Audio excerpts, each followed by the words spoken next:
called the world's greatest illusionist, and for good reason. Rob Lake's mind-blowing illusions have left audiences spellbound in over 60 countries. He sold out arenas across the world, dazzled millions on television, and even made Adele vanish in her Las Vegas residency at the Caesars Palace. From Broadway to Disney, Sesame Street to Harry Potter, Rob is also the most sought-after creative mind to design illusions that defy physics and stretch the limits of imagination. Now he brings his spectacular show to India for the very first time, taking center stage at the Nita Mukesh Ambani Cultural Center. I'm Delshad Irani. On this very special edition of Media Dialogues with Storyboard 18, we dive into Rob Lake's magical world, his journey, his groundbreaking work, and how technology and AI are reshaping the art of creating wonder.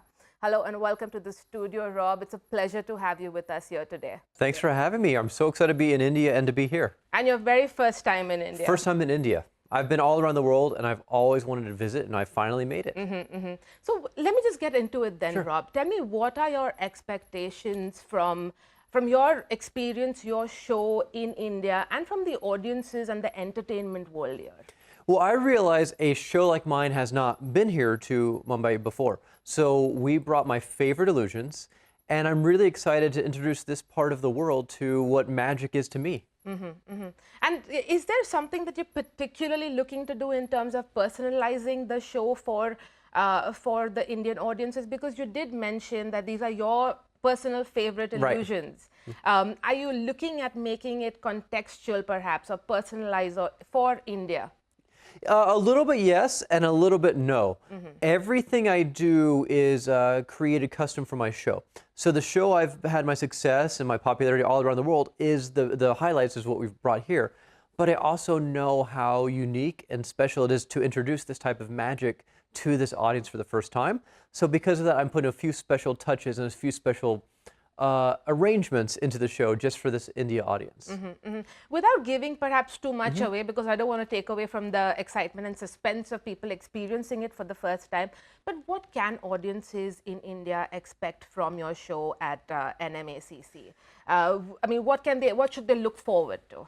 So this is a show for all ages, and no matter if you're a child or a teenager or a young adult or an older adult, you will have fun and experience magic and wonder, almost like this childlike sense of feeling anything is possible. It's also a very big theatrical show. It's the biggest touring magic show in the world. So we bring in a very large production and we fill the entire stage with my illusions and the scenery and the production. So it's a theatrical experience for the entire family to enjoy. What have you heard about the India entertainment scene and world, Rob? And is that perhaps in any way, informed your strategy as you perform in new venues? Sure. Well, I've understood that Bombay here is the heart of the entertainment for India. And that's a lot of pressure and a lot of excitement to bring a magic show at this level to introduce it to this culture. So it's representative of all of India, I believe, and especially being the heart for the entertainment world. So because of that, I really wanted to make sure I brought my strongest and my favorite and the most fun illusions for me to perform with the audience. The thing that's really exciting about here in India and some other cultures too, magic, like you said, is part of Bollywood. It's part of the culture. It's part of your history. Mysticism is part of who we are in more places around the world than others. So when I perform in a place like I expect here in India, that growing up having that experience, that connection to magic and mysticism and wonder makes it more powerful, more exciting, and more grateful and more appreciative with the audience. Absolutely. Just maybe before we get into the other questions, I wanted to ask you, do you remember the first time you saw magic? I do. And how you felt? Yes. How did you feel then? How Yes. old were you? So I saw magic growing up as a kid, at birthday parties or on TV, and it really didn't do much for me. It wasn't exciting for me, but when I was 10, I saw a magic show that changed my life. I knew that day I would become a magician, an illusionist specifically. And I think the reason was I was so overwhelmed with this feeling of wonder and this feeling of enchantment and the feeling that anything could be possible. And I wanted to take that feeling and share it, which is why I think I knew it was my path, my purpose to become a magician. And so that's everything I do is more about, I don't want to just trick you and fool you, because that's cool. and that's fun, but I really want people to experience the wonder and the enchantment and have this inspirational moment where even for a few seconds, the biggest skeptic can think that anything is possible. Absolutely. Do you feel that when you perform and you have, audiences of all ages, even now, after all these shows, after all these absolutely mind-blowing illusions that you've created, how does it feel to, again, spark that wonder in people from all the way from 8 years old to 80 years old? And do you still feel that spark too? Do you feel that wonder too? Because you're seeing it, right? You're creating this. You know how it all works. Yeah. Do you still have that sense of wonder that you experienced as a child for the first time? I still have the feeling when I'm creating an illusion because I know the end product. And there's always just enough of a light, of a glow when the theater's dark where I can see people's faces. And I can just sense it and see it. And sometimes I will break a smile because I can't help it, because I know what's about to happen 1 second or 2 seconds from now, and I can't hold it in. And so a few of my pieces, I'm smiling really big right before the magic moment happens because I know the reaction will happen. And there are always a few people, the first few minutes of the show, arms crossed, a little skeptical, wanting to catch something.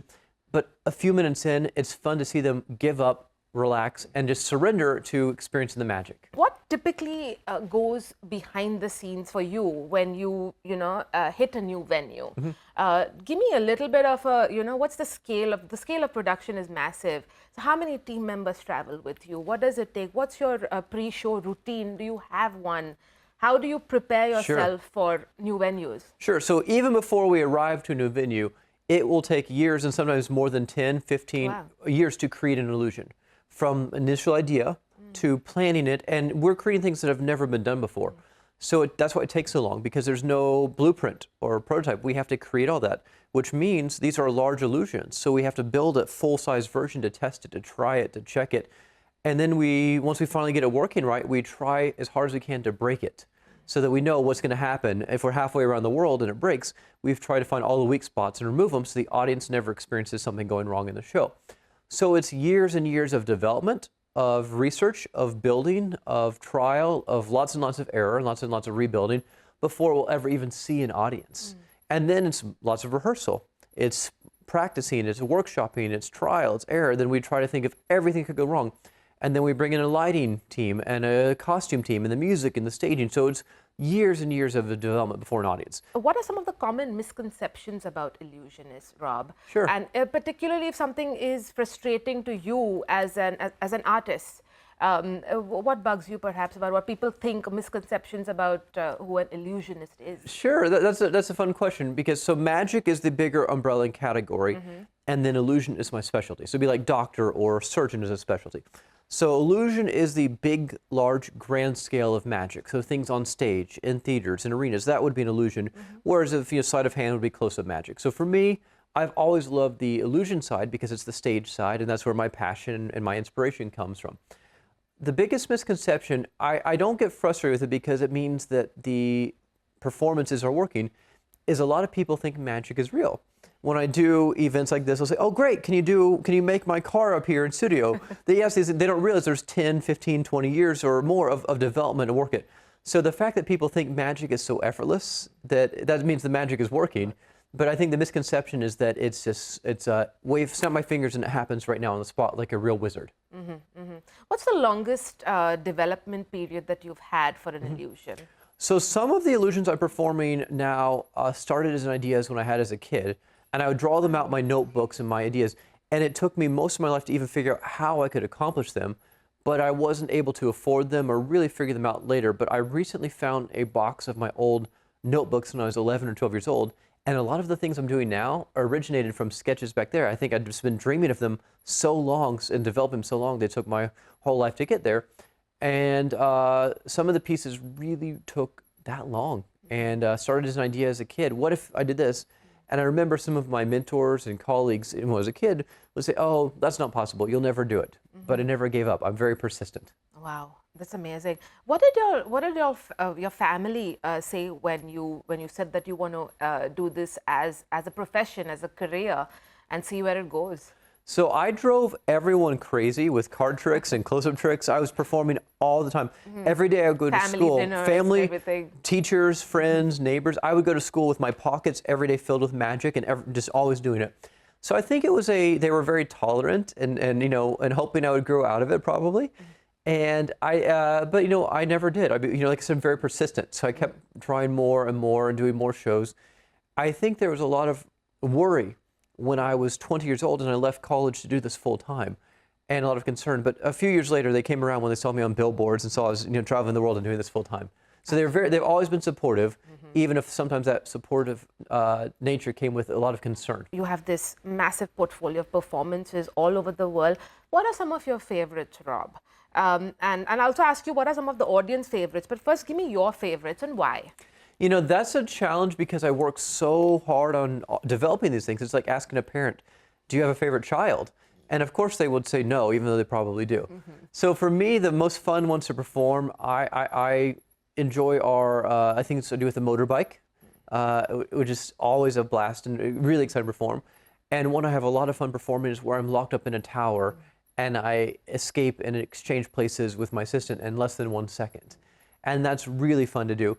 And then the show is highly interactive, especially here in India.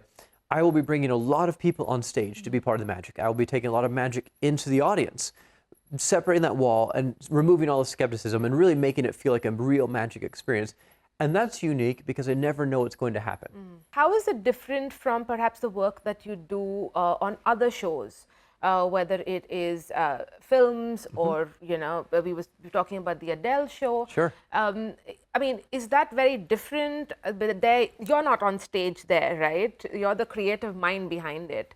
How are these experiences different for you? And can you maybe pull out some anecdotal, you know, instances or some examples of how different it is for you on some of these shows? So I'm a very creative person. I'm always creating new illusions for myself and coming up with new methods to accomplish an illusion. So when I get a call from a director or a producer and they want to create magic and special effects for their new show, you know, the script might say, like I did Disney's Aladdin, the musical, and the script says the genie does this magical thing and this happens, or the genie disappears or this happens. The script says that, and they call me and say, we need you to make this happen.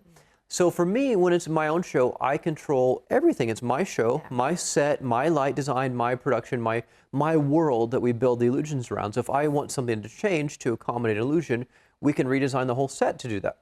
These other shows, it's an existing creative team. Someone's already designed the sets, and there's a lighting designer, and I'm just one part of the whole piece. So it brings in all of these different challenges to create magic within the rules and the restrictions of this world physically, the logistics of the scenery and the production and the budget and this other timeline, but also this design, because it has to be organic to that show.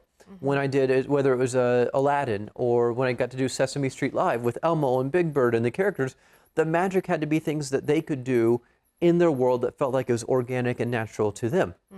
So it's fun because I get to put on a different perspective and create magic and illusions with all these different restrictions and challenges, and I love a great challenge, but also to just think differently. Things I would create for them, I would never perform on my own show because it's just so different. It was so distinctly created for that.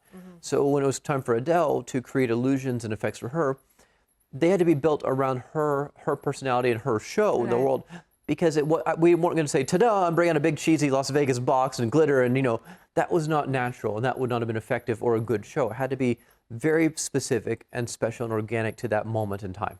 Absolutely. Just a quick question, Rob, and I'm curious to know this. I mean, of course, it is, like you mentioned, it's grand scale, big budgets. On the commercial side of it, right, how has that evolved for you in terms of the investments that go into the show, sponsors, partners? How has that journey been for you? So I'm still very uniquely self-promoted, self-funded, and I built this whole show incrementally, piece by piece, since I was a kid. I saved my money from doing birthday party magic shows and bought a bigger trick and a bigger trick. And I still kind of developed the show that way. You know, we put a new illusion in and retire an older one piece by piece by piece. So as we've traveled around the world, we get offers and partnerships and get to work with people. And we also do all sorts of events where companies will bring me in to magically launch the new product or the new car or the new thing, or, you know, be the entertainment for their big convention. So we do a lot of conventions and corporate special things like that, where we bring magic, very unique to like the theatrical world, where we're magically making the CEO or the speaker appear to, to give their keynote speech. And it's a really fun way to tie the illusion in to bring other people's visions to life and to get the attention in the media it deserves too. Any particular ones on the corporate side that you remember specifically? Any memorable ones? I mean, if you don't want to give me the name, it's fine. No, I mean, we've done tons of companies, Microsoft and the Walt Disney Company and Adobe. We've done a massive, great, wonderful list of these, global companies that we've been able to do special magic and illusions and effects for. And it's always fun because I love good challenges, and it makes me think, how can we do this where it's not me, getting the applause, but their product or their message is the star? How can we make that magically resonate, but use the magic to help impact that? Different forms. There's revenge buying and revenge travel. There's also revenge entertainment. Of course, yes. So how has this sort of post-pandemic period been for you, Rob? And maybe a little bit of insight into how that period was for you as well, because we were all locked down. Oh, absolutely. So the pandemic was very awful for I think everyone. I think live entertainment was the worst. We were the first to shut down, and we were the last to come back. And to be honest, the live entertainment industry is still recovering. Okay. Because everyone financially just got wiped out. A lot of people left the entertainment business. So it's hiring a new crew and new cast. It's a challenge for all entertainment companies around the world because people left it for more stable, nursing or education, other career paths. I think we're still recovering. I think we're going to be reverberating from that impact for many years to come still. I think the addiction to our screens was amplified from that. And this is really ironic to say because I deceive people for a living and what I do is illusion, but people crave authentic live entertainment now more than ever, which is why shows like this are doing so well. Because we want to experience something live in person that you can't experience. It's not the same watching on a screen. And even though I'm doing impossible things that are illusions, the experience of that wonder, of that illusion live is authentic. And that's what people are craving more and more. We're so addicted to our screens, our devices, our messaging, short clip videos, that we forget how it is to experience something live in person, to put our phone down and to be present. And the unique thing about our show, it takes your world of regulations, of restrictions, of ups and downs. We don't take you out of your world. We bring the magic to you and we bend the laws of your world in a unique way. And that's the unique thing about an illusion show.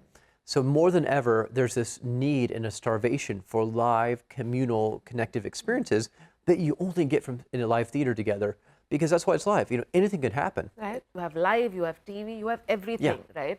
So as an illusionist, how do you balance all of that? So do you think about it? Yeah, absolutely. We definitely think about it because we take advantage of the technology. Even the studio, the beautiful screens and the lights that did not exist even 2 or 3 years ago. We make it a big production from what we're used to. We use the best lighting available and the best video and the best technology to produce the show, but the magic is still more raw, more organic. It's not, I use TV screens sometimes in the illusion, but it's not about the screen, it's about a live experience. So it's me chained and locked up and have to escape. The same thing that Houdini would have done 100 years ago still is magic to an audience today. So we use the technology on the entertainment value, the production side, but we still create a very real magic because I think that's what people want to experience, that magic can be real without the technology, even though the show itself is supported by the best technology we can. Absolutely. Broader question here, as a creator, as an artist, what about the advent of AI concerns you? Just as a human, I think, it could be, we've all seen the movies where the robots take over and, there's that very real Skynet version of everything. Yes, of course. I think there are ways to use it as a creator in a beneficial way to get ideas or, I've just been testing the waters on how to do it. Like I'll say, give me an idea for a script like this. And I don't use it, but it might say, oh, that's an interesting way to think about it. Or it's a new perspective. Or, show me color palettes like this. But I still, for me as a creator, I still want to do it the way I want to create it. And I think it's a way to use it as a tool to benefit us.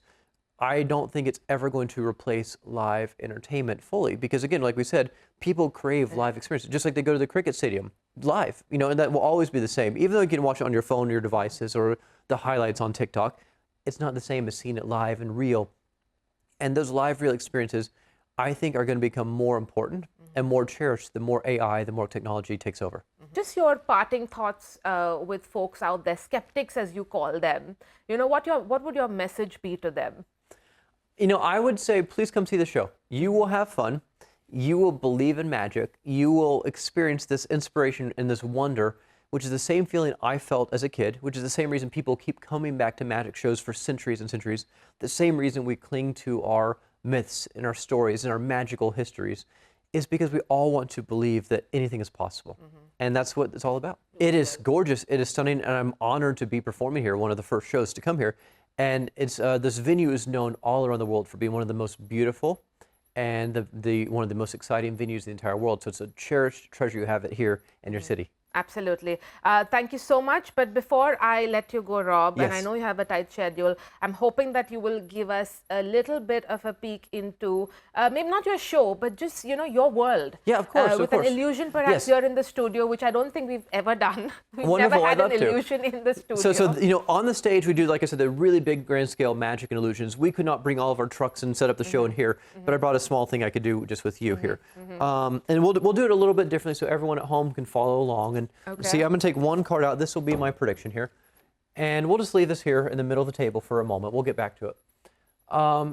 We're a little far apart, but it doesn't matter. And I don't want people to think I'm using sleight of hand to trick you or cheat you. So we'll just pretend to do a card trick, okay? Okay. I'm going to pretend to hand you the cards. I want you to pretend to take them and examine them, check them out. Okay. How do they look? Okay. How many cards do I have? The whole deck. You have the whole deck. Okay. They look okay? You have to take them out of the box, Okay. shuffle them, mix them up. That's how I shuffle. Okay, I'll trust you on that one. I'll take your word for it. And pick just one card. Okay. Don't let me see it. No. Look at it. Remember your looking at card. Don't forget it. In fact, show the camera so everyone can see it, but don't let me see it. Okay. Everyone see the card. And just so you don't forget it, turn it upside down, put it back upside down in the deck, upside down. That way you don't forget it. And shuffle them one more time. Now, we met right when I walked in. I didn't tell you, oh, pick this card when we do a trick. You could have chosen any of the 52 cards, right? Absolutely. Free choice. And I didn't ask you anyway. No one else asked you anyway. You could pick any card you want, right? Nothing at all. There's one card on this table. Okay. Would you be amazed if that prediction is correct? I would be stunned. Okay. I would be stunned. I'm getting goosebumps already. For the first time, was your card the 4 of clubs, yes or no? No. No. Oh. Oh, wow. Yeah, that's right. That is right. Was I close? Is right. Absolutely spot on. Well, no, what was your card? Whoa. 9 of hearts. 9 of hearts? Oh my God, Rob. What? I'm getting Oh, yeah. It was not the Joker, right? no. Now, you could have, like I said, picked any card in the deck you wanted, right? And I didn't force you to pick any card. You could have chosen any one. And if you remember, I asked you to do something special with your card in case you saw it again. What did I ask you to do? Put it the other way. There's one card here upside down. Can you reach over and take that? Okay. Check it out. Show the camera. Oh my God, this is, you see it on TV, you see this happening, but oh my God, this is, It's magic. wow. I never thought I'd experience this myself, but wow. Yes, it was the 9 of hearts. There you go. Thank you. Thanks for having me That was here. amazing. Oh, that was a brilliant experience for us, Rob. Thank you so much for joining us today and best of luck for your show.